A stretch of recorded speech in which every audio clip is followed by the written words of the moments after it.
E aí galera, tudo certo? Tô aqui pra mais um vídeo. E bom, vou estar aqui gravando um vídeo de um desafio bem conhecido e bem maluco. Desafio da canela. Canela! Que é do avô. Caraca! Então o desafio da canela eu vou concluir ele aqui. Mas não sei se eu vou conseguir comer. Mas vou tentar, né? Ai meu Deus. Fica um gosto tão ruim depois. Eu sei disso que eu já fiz. Ai, então bora lá. Vou estar deixando o canal da minha prima na descrição, como sempre. E o meu vai estar... O meu não, o meu vai estar aqui. E teve um cara que me divulgou o canal do cara. O nome do canal do cara era o Cogumelo, só Cogumelo. É.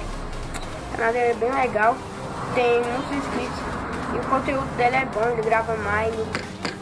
Então, se inscreva no canal dele, vou estar deixando na descrição. Então, bora lá. Aqui, ó. A colher. Não, tô comendo. Tá muito buraco, né? Caraca. Melhor deixar ninguém ver.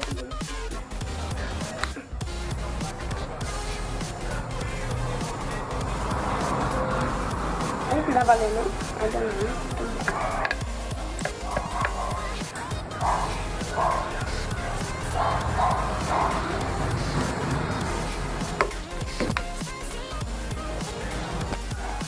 Derrubei na cadeira.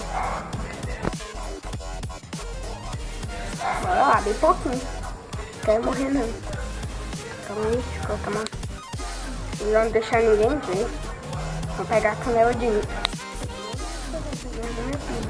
Bora lá. 3, 2, 1, vai!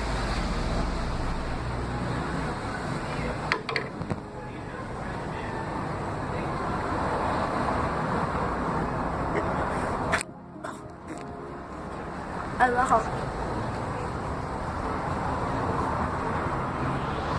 vou continuar o vídeo, porque no final do vídeo, quando eu fui terminar ele, deu uma bugada, sei lá o que aconteceu, apagou o resto, e eu já tinha falado o resto do vídeo. Foi isso, então eu vou dizer tudo de novo, que foi o que eu tinha dito, mas era só pra se inscrever no canal da minha prima, no meu canal, se você gostou,